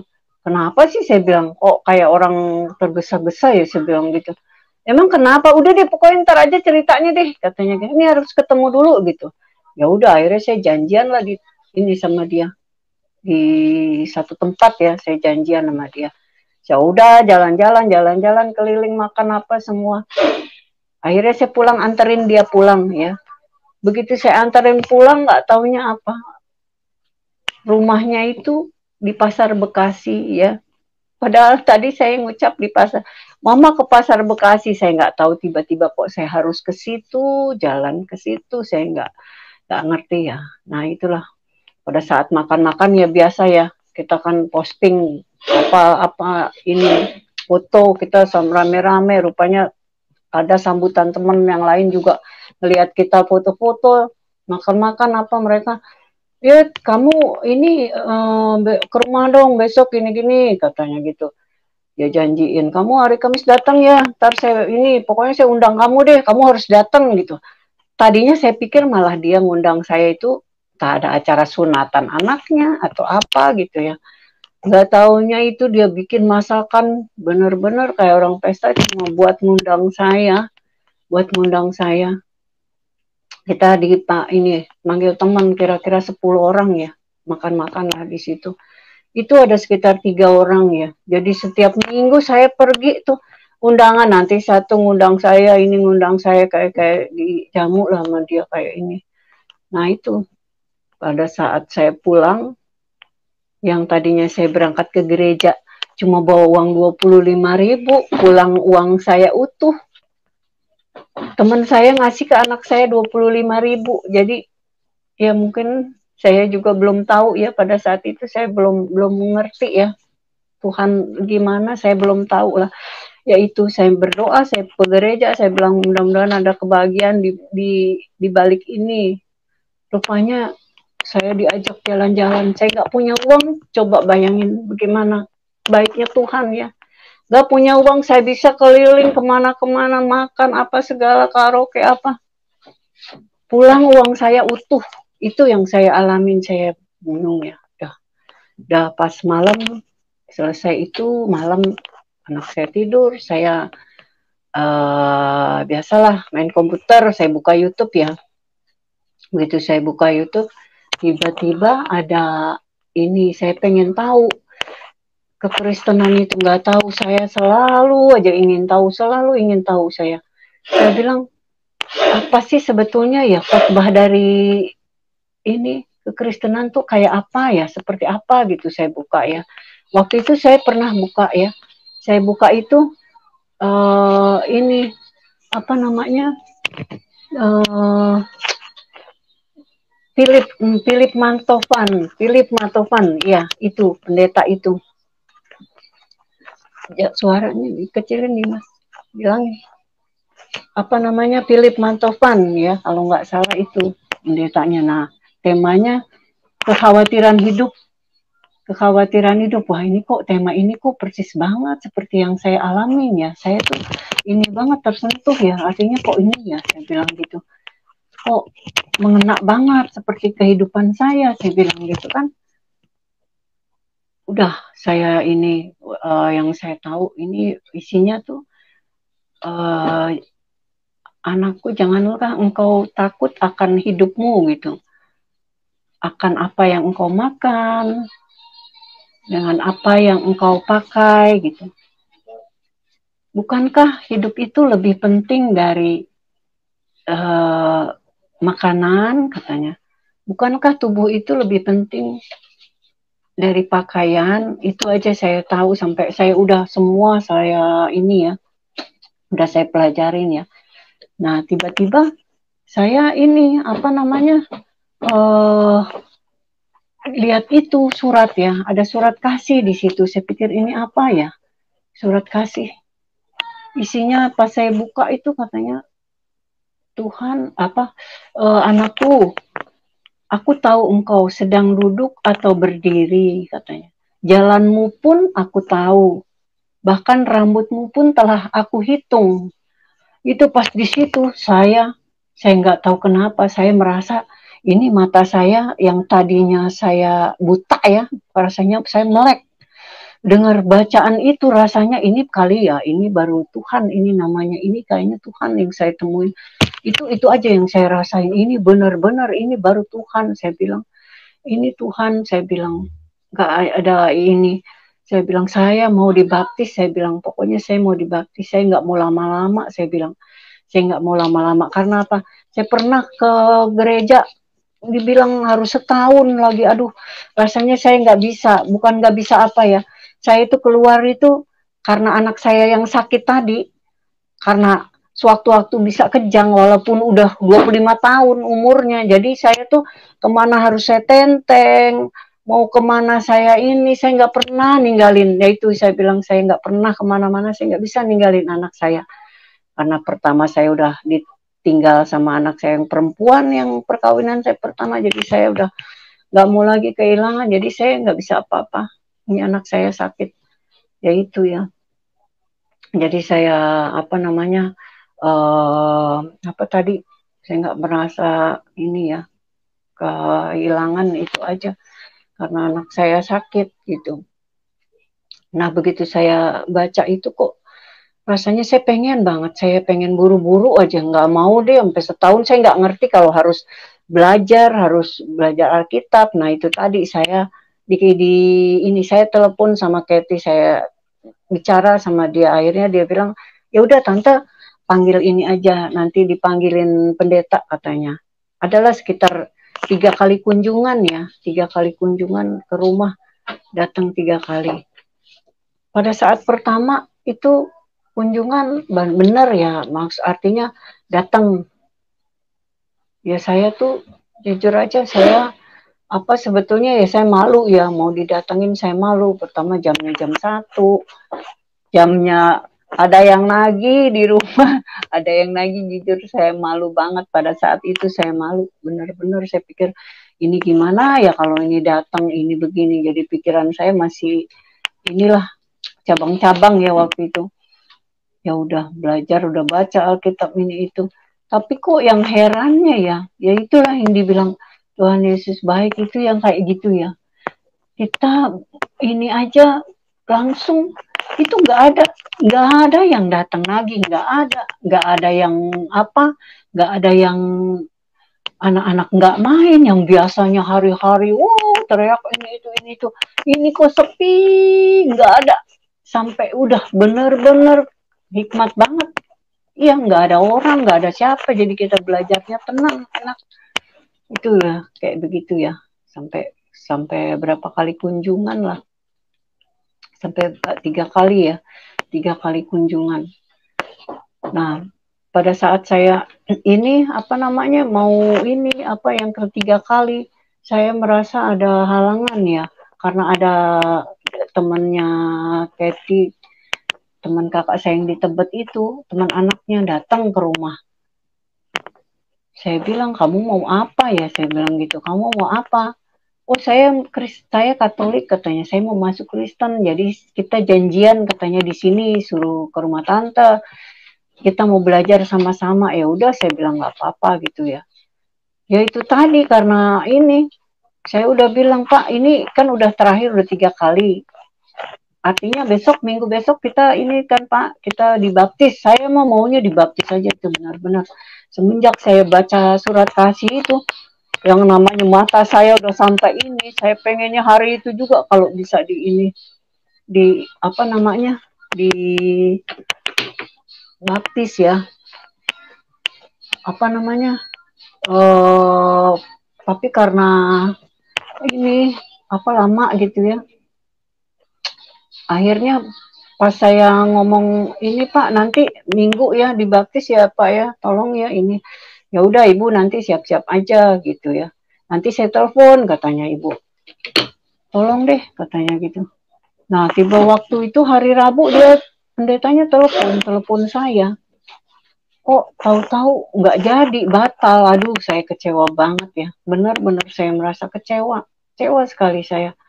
Saya bilang kenapa ini harus ini lagi, harus ditunda lagi, harus lagi ini. Padahal saya udah benar-benar udah pengennya tuh udah dibaptis gitu ya. Akhirnya ya udah deh, tolong deh Pak, saya nggak mau ini deh, saya nggak mau sama dia deh, saya sendiri deh Pak, saya tolong deh gimana caranya biar saya bisa dibaptis Pak, saya bilang gitu. Ya udah Ibu kalau emang bener Ibu mau ya, nanti saya calling lagi deh Ibu. Mudah-mudahan bisa Ibu sendiri gitu ya. Udah Pak, tolong ya katanya. Nah ya udah itu selesai saya ini nggak lama besoknya langsung telepon, datanya langsung tuh, oh ya Bu, Ibu bisa katanya, Ibu bisa dibaptis nanti hari Minggu katanya, Ibu siap? Ya siap Pak, saya siap, saya bilang gitu, saya siap. ini Bu, saya kasih alamat, Ibu datang segini jam sekian sekian gitu kan, dia bilang gitu. Ya udah saya ini ya. Nah, namanya saya saat itu memang benar-benar saya nggak apa ya, nggak kerja ya, nggak kerja, nggak ada yang kerja, anak saya nggak kerja, ini saya nggak kerja, saya pernah saya kerja, jadi saya kerja di sopir, saya jadi supir ya, saya kerja di yayasan yatim piatu. Yayasan Yatim Piatu, udah hampir setahun lah. Tapi saya kerjanya karena bos saya juga baik ya. Kalau saya mau kerja saya datang, kalau enggak saya enggak ini kayak part time lah kayak gitu ya. Tapi semenjak saya hampir 3 bulan saya tuh kenceng banget saya pengen dibaptis itu saya nggak pernah masuk kerja. Selama saya habis dari ini tuh udah nggak pernah kerja lagi, nggak pernah masuk gitu ya.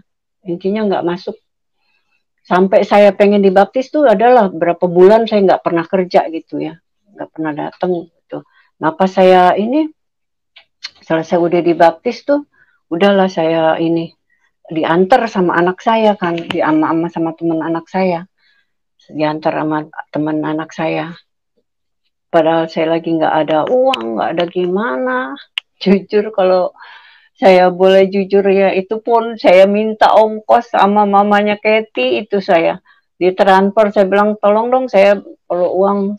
Saya bilang saya ada mau pergi. Saya nggak bilang sama dia. Saya bilang saya minta uang deh. Saya bilang buat ini ditransfer 100.000 orang. Saya bilang buat jajan aja gitu. Saya nggak bilang sama dia gimana. Udah ditransfer 100.000 sama dia. Bayangin namanya ATM-nya nol, nggak ada ini ya. Itu pun nggak bisa diambil 100, nggak bisa. Cuma 50.000 yang bisa diambil. Yang sisanya tinggal karena ada potongan ya. Akhirnya uang 50 itulah. Saya tinggalin di rumah 20.000. Yang 30.000 saya buat ongkos. Nah diantarin sama anak saya, teman anak saya. Saya kasih dia 10.000 pulang yang 20 saya buat itu. Nah, akhirnya saya dibaptis lah di sana. Saya dibaptis Selam. Saya dibaptis Selam di sana. Benar-benar saya tuh rasanya plong ya. Puji Tuhan saya merasa plong, rasa benar-benar udah kayaknya halangan apa ini udah saya ingin, udah saya benar-benar saya merasa senang. Saya merasa rasanya pada saat habis saya dibaptis itu saya bangga banget, nggak tahu gimana. Saya bangga banget beneran. Kayak saya punya predikat apa nggak tahu, saya rasa bangga aja, nggak tahu saya bangga. Ini yang saya beban saya nggak ada. Walaupun saya nggak punya uang, saya nggak merasa bagaimana, saya enak aja. Pokoknya saya jalanin hidup enak aja. Nah, pada saat saya ini selesai dibaptis ya, saya cerita selesai dibaptis ya, saya kerja lagi karena saya nggak punya uang ya, akhirnya saya kerja lagi ya. Saya masuklah kerja, gimana sekali, 2 kali saya masuk kerja. Pada saat itu saya masih bingung juga ya, saya mau masuk itu saya masih bingung. Saya bilang, ini kira-kira kalau saya masuk, sementara waktu saya sebelum itu kan saya masih pakai ini loh, pakai apa namanya, apa sih namanya, bukan apa ya, apa sih yang kerudung itu, saya pakai itu waktu itu tuh, dulu saya pakai itu. Saya bilang sementara saya udah dibaptis ya, gimana ya, saya bilang apa pakai apa enggak ya. Tapi karena saya merasa ini udah, saya bilang bodo amat, saya nggak mau ini, saya udah dibaptis kok, ngapain lagi saya pakai kerudung, udah saya buka aja, saya nggak pakai kerudung lagi kan ya. Nah pada saat saya ini di sana, mereka juga nggak inilah apa namanya, nggak ada bicara, nggak nanya sama saya juga, nggak bagaimana, mereka juga pada diam lah, nggak nanya kok nggak pakai ini ya, ini apa sih namanya, kok saya lupa ya, kerudung itu loh yang biasa dipakai. Nggak ada yang nanya itu, saya bingung sampai 2-3 kali, mau seminggu lah saya kerja. Itu kagetnya saya, tiba-tiba saya dipanggil sama bos saya dipanggil, saya diajak bicara sama dia. Dia nanya sama saya, mau nanya katanya, dengar-dengar kamu udah ke gereja ya? Saya lantang itu ngomong, saya bilang iya Bu, Saya udah dibaptis, saya bilang, saya nggak malu, saya nggak takut ngomong. Bener, saya ngomong sama ibu bos saya.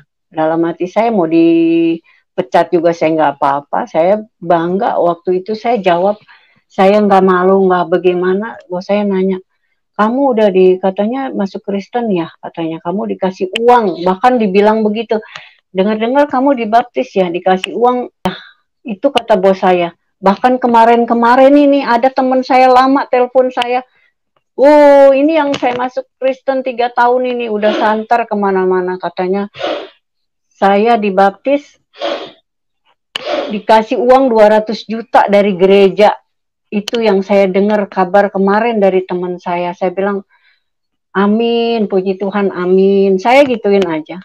Mereka nggak tahu bagaimana sulitnya masuk Kristen itu seperti apa. Mereka nggak tahu. Tapi saya, ya puji Tuhan, saya bilang amin. Saya gituin aja. Saya nggak balas apa-apa. Mereka bilang, oh, kamu masuk Kristen cuma karena uang 200 juta. Nggak apa-apa, amin. Saya bilang, nah itu balik lagi saya tadi ya, bos saya nanya, kamu ini masuk Kristen nggak mikir katanya gitu. Kamu nggak kasihan sama orang tua kamu katanya gitu. Bos saya bilang gitu. Kasihan kenapa Bu? Ya kan kasihan lah orang kalau di Islam kan artinya tuh orang tua kalau anaknya ini pindah agama, dosanya akan gimana gitu ya. Itu yang menurut mereka tuh seperti itu ya. Jadi saya bilang, lah bukannya dosa ditanggung sendiri-sendiri Bu, masing-masing saya bilang. Saya bilang, kok bisa aja kamu kayak begitu, katanya gitu. Berarti kamu anak durhaka, gini lah, macam-macam. Sampai bos saya sendiri aja bilang, saya pun baru tahu di situ. Artinya, ya udahlah, saya ini. Rupanya saya yang ngasih tahu, apa namanya, saya Kristen itu, abang saya sendiri ceritain di tempat kerja bahwa saya udah masuk Kristen. Intinya supaya saya diberhentiin. Memang pada saat itu juga saya nggak boleh lagi kerja sama bos saya. Bahkan bos saya bilang, kamu udah nggak layak lagi di sini. Kamu mending minta kerjaan aja di gereja katanya gitu. Karena di sini kan Islam katanya. Oh ya Bu, nggak apa-apa. Saya bilang saya berterima kasih. Saya bilang karena kemarin-kemarin Ibu udah nerima saya. Nggak apa-apa Bu, saya ini saya bilang gitu. Ibu Bu ini apa bos saya malah bilang kecuali kalau kamu masih mau balik lagi ini ya nggak apa-apa Ibu terima. Oh nggak Bu, maaf ya Bu, saya bilang nggak apa-apa saya bilang nggak masalah kok, saya bilang saya nggak ini, saya bilang gitu. Ya udah intinya begitu. Jadi artinya saya itulah saya masuk Kristen ya begitu, bukannya gampang ya, artinya sulit ya. Saya dikucilkan dari orang tua, bahkan saya diusir, di apa, sampai tempat kerjaan saya pun didatengin sama kakak saya, biar saya berhenti kerja ya. Sampai sebegitunya waktu itu saya berhentilah kerja. Buat saya pikir itu tempat kerja yang saya merasa nyaman, karena apa? Bos saya terlalu baik ya. Kapan saya mau datang, kapan saya mau ini, kayaknya nggak ada lagi tempat yang semudah itu. Karena saya bisa ninggalin anak. Bos saya tahu, saya ajak ke rumah saya punya kendala seperti ini, saya punya ini Bu, anak saya begini-begini. Jadi bos saya udah tahu keadaan saya, apapun dia mau memaklumi gitu ya. Kapan saya pulang, kapan saya datang, apa bagaimana. Mungkin kalau tempat lain ya saya nggak tahu ya.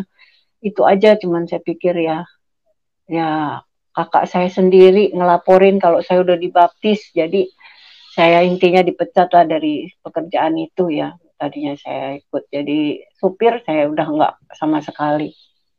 Ya udah saya udah berbulan-bulan ya nggak ada yang kerja, anak saya nggak kerja, saya nggak kerja.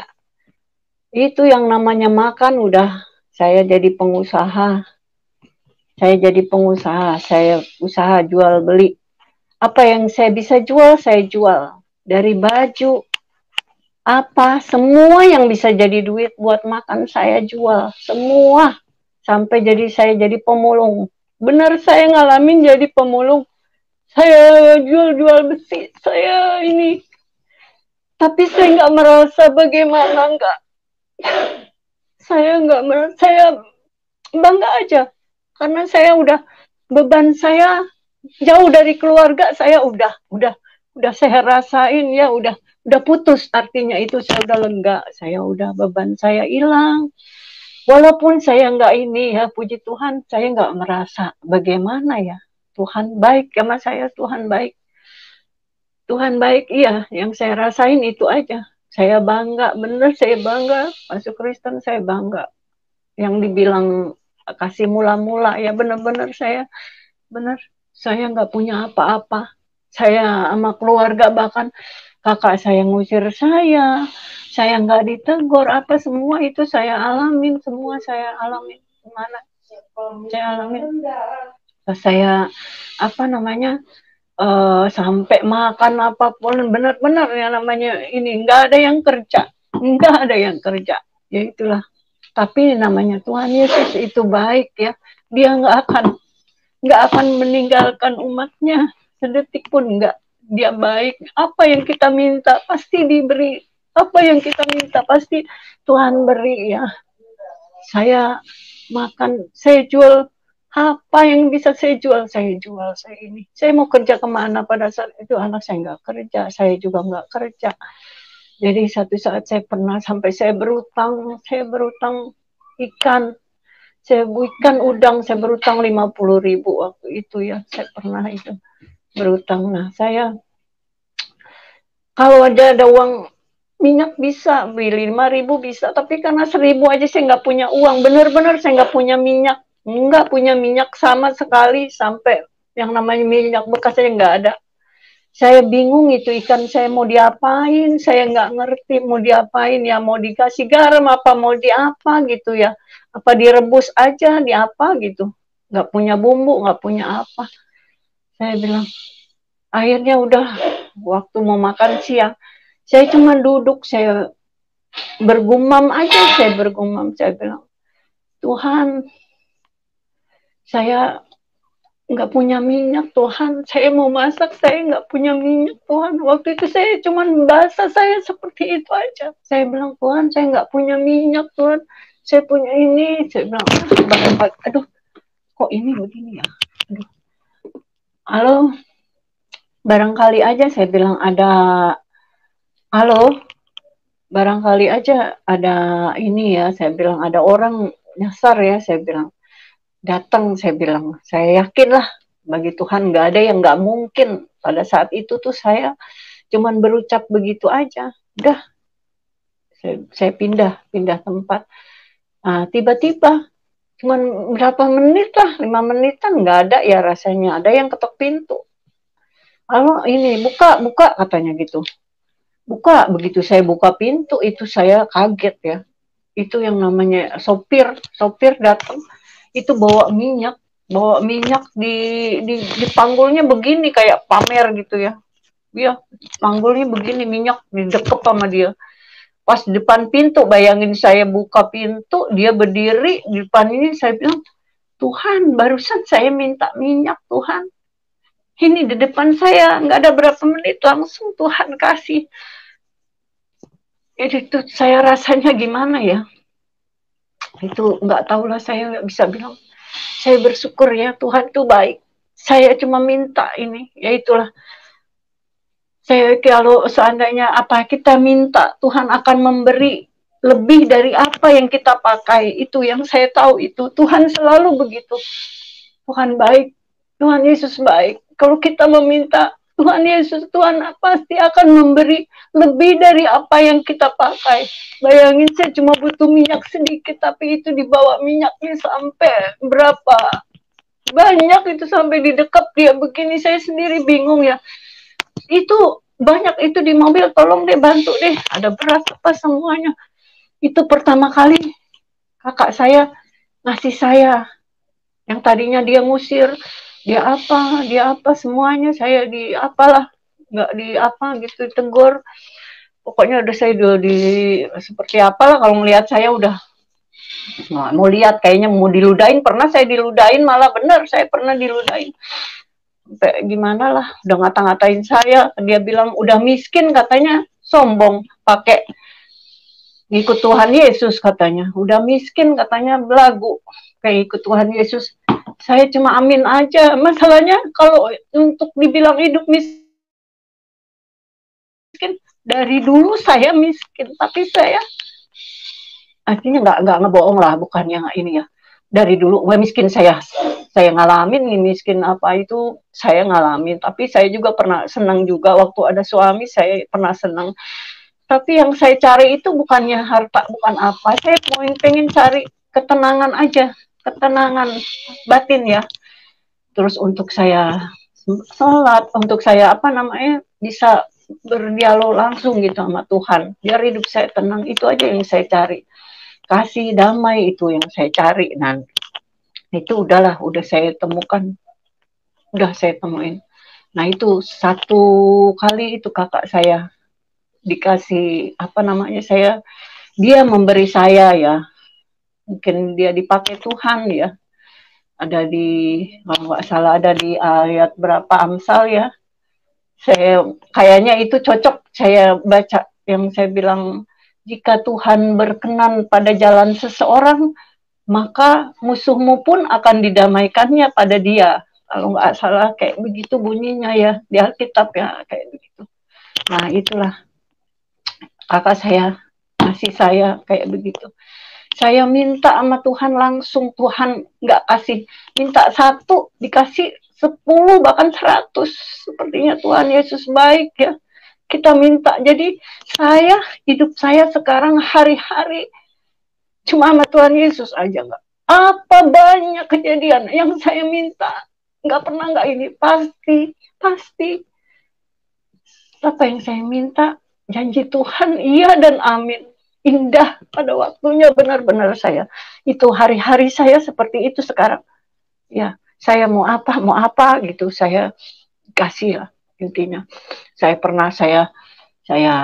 anak saya benar-benar saya nggak makan. Saya pernah ngalamin nggak punya nasi, nggak punya apa.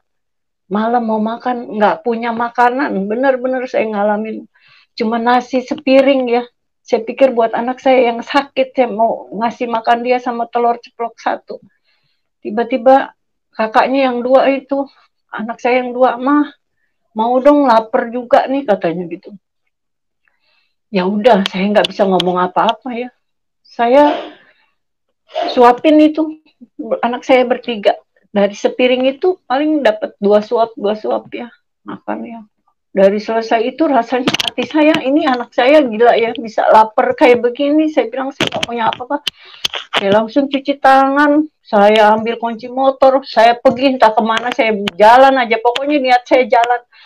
Di situ keluar rumah saya udah, Tuhan, anak saya lapar, Tuhan tolong beri saya makan, butuh anak-anak, Tuhan berkati aku Bapak, ampuni aku Tuhan, jangan bikin anakku kelaparan Tuhan. Saya berdoa sepanjang jalan saya naik motor itu, saya benar-benar saya berdoa.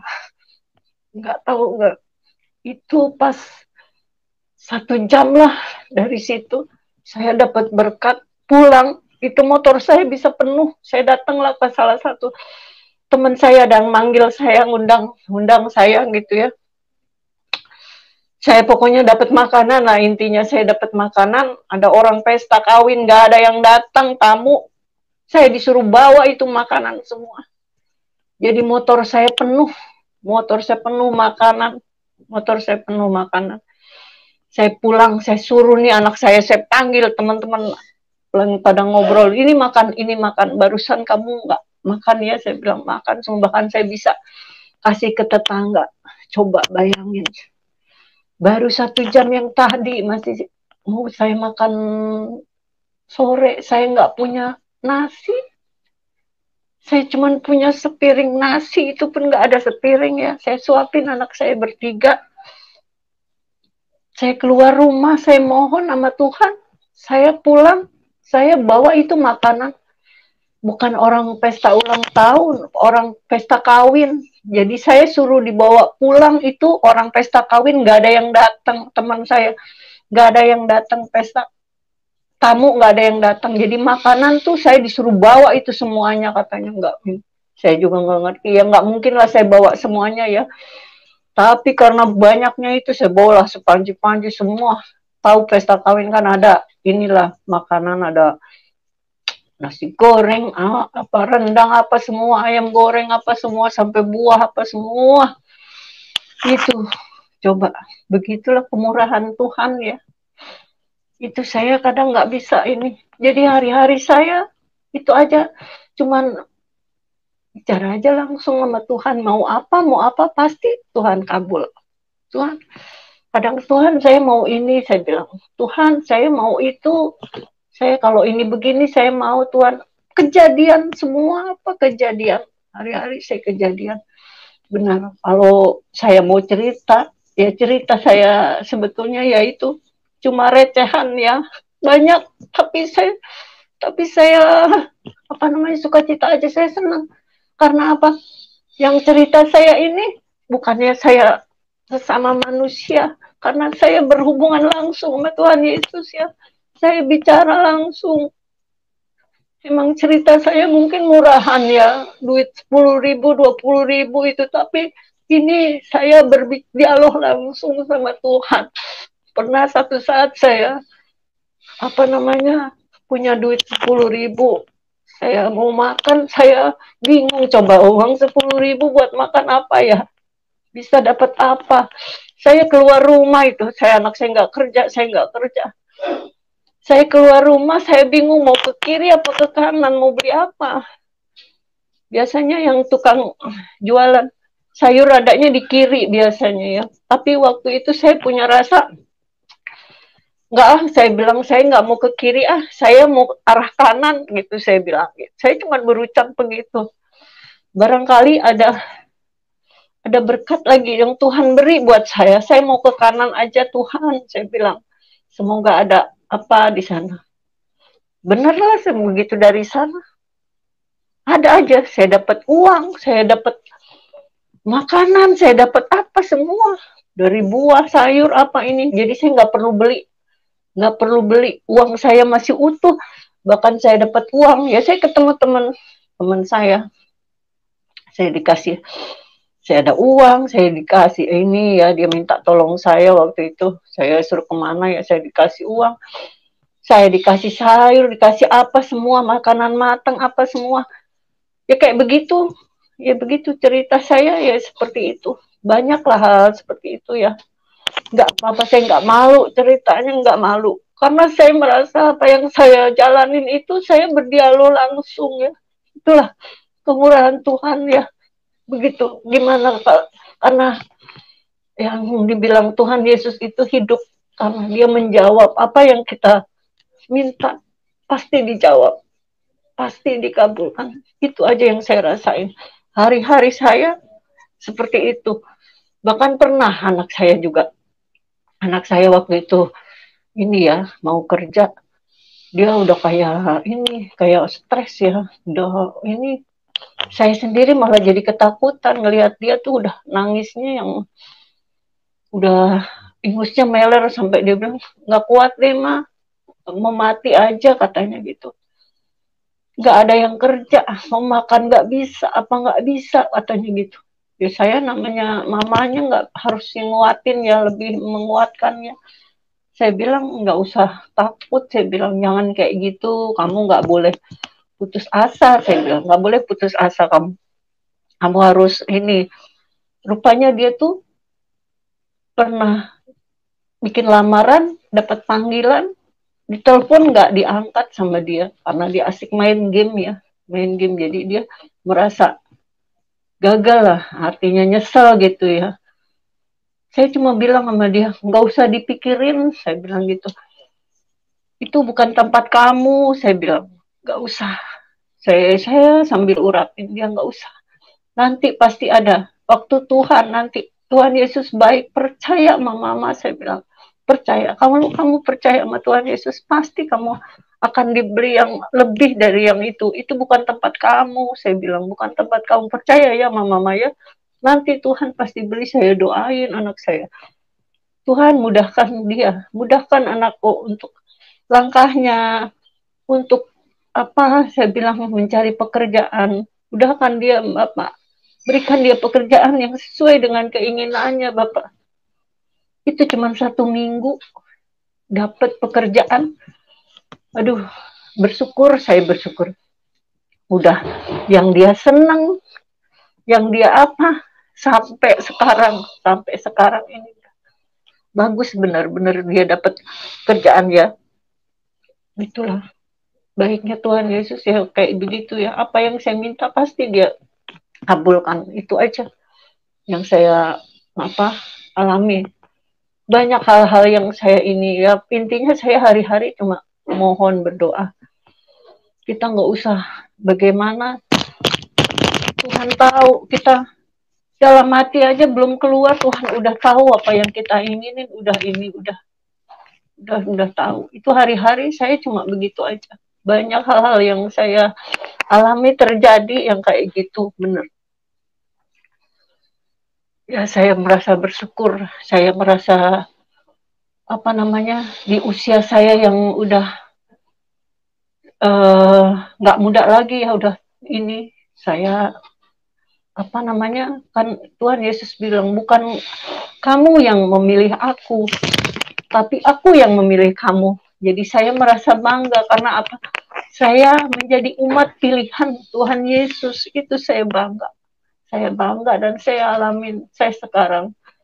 Dan setiap doa saya pun selalu berharap ya, supaya anak-anak saya dijamah, kakak semua. Saya berharap itu aja. Karena saya udah yang merasakan ya, bagaimana baiknya, bagaimana saya merasa damai, semua. Kita dikasih kepandaian, dikasih semua itu yang saya alamin. Dan itu bukan bohong, karena Tuhan Yesus itu Tuhan yang hidup. Dia bisa langsung menjawab apa yang kita mau. Dia bisa menjawab apa yang kita minta. Bukan saya bagaimana ya, seperti yang dulu saya sholat ini tuh ya, itu karena saya jenuh aja, nggak ada jawaban sama sekali, bahkan saya sampai stres pernah, sakingan saya nggak ada suami, nggak ada ini ya, anak saya masih kecil, sampai itu bingung. Intinya seperti itu. Yaitu Pak Yusuf, saya rasanya cukup. Saya serahin lagi kembali. Oke. Puji Tuhan, haleluya, luar biasa. Amin. Ya. Di dalam Tuhan Yesus kita memiliki Tuhan yang jelas. Kita memiliki Tuhan yang nyata. Apa yang nyata? Kasih-Nya, kuasanya, dan kita mengalami secara langsung. Kita berinteraksi secara langsung dengan Tuhan. Ya, kalau kita tidak berinteraksi secara langsung, maka sungguh disayangkan kita sebagai manusia, tapi tidak mengalami Tuhan. Ya, Tuhan itu adalah pribadi yang sangat dekat dengan manusia. Kita perhatikan analoginya di dalam kehidupan sehari-hari. Kalau kita menciptakan sesuatu, pasti yang paling dekat dengan kita, kalau manusia menciptakan sesuatu, yang paling dekat dengan hasil ciptaannya adalah penciptanya. Jadi begitu juga dengan Tuhan. Tuhan menciptakan kita, tentunya Tuhan itu sangat dekat dengan kita. Nah, bagaimana mungkin kok Tuhan itu seperti kayak makhluk aneh yang tidak bisa diketahui, tidak bisa dideteksi, tidak bisa sesuatu yang sepertinya kayaknya sangat jauh sekali, ya, tidak bisa bersekutu dengan manusia. Ini kan sangat rugi kalau kita tidak bisa bersekutu dengan Tuhan, tidak bisa merasakan Tuhan. Bagaimana kita bisa tahu kebenaran? Bagaimana kita bisa tahu surga? Bagaimana kita bisa tahu tentang kekudusan? Bagaimana kita bisa tahu ajarannya yang benar kalau kita tidak dekat dengan Dia yang benar, dengan Tuhan, dengan pencipta kita?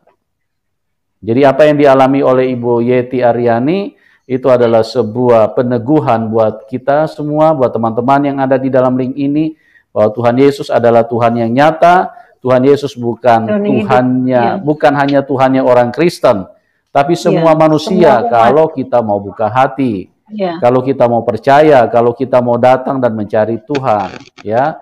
Tapi kalau kita terus membatasi Tuhan, dengan pola pikir kita, karena kita merasa dalam pikiran kita ini ada kebenaran, karena kita kan selalu mana mungkin, tidak mungkin, mana mungkin, tidak mungkin, mana mungkin. Yeah. Nah, itu artinya tanpa disadari oleh banyak orang, mereka sedang mempertuhankan pikirannya, karena mereka menganggap pikiran mereka lah yang benar. Ya, Tuhan tidak benar, cara Tuhan itu tidak benar. Kalau Tuhan menjadi manusia itu tidak benar. Ya, apalagi Tuhan digantung, dipalang, digantung di salib. Masa ada Tuhan begitu? Nah, itu kan menurut pikiran manusia. Ya, Tuhan yang benar adalah Tuhan yang memang benar-benar bisa menyatakan kasih-Nya, menyatakan kebaikannya. Tuhan yang benar bukan Tuhan yang menyatakan emosionalnya. Ya, kalau dia ditinggalkan terus kemudian dia emosi, dia marah-marah, dia suruh pengikut yang lain untuk sikat itu, yang meninggalkan aku. Itu bukan Tuhan yang benar. Ya, Tuhan yang benar sekalipun ditinggalkan, tetap kasih-Nya yang diulurkan. Ya, sekalipun orang mungkin menghina Tuhan, tetap Tuhan baik, Tuhan mengasihi. Karena Tuhan yang benar, kasih-Nya tidak pernah berubah. Dia lautan kasih, dia lautan cinta, dia lautan kebaikan yang terus ingin berbuat baik buat manusia. Oke teman-teman, kita cukupkan dulu sampai di sini karena kondisi waktu yang terbatas.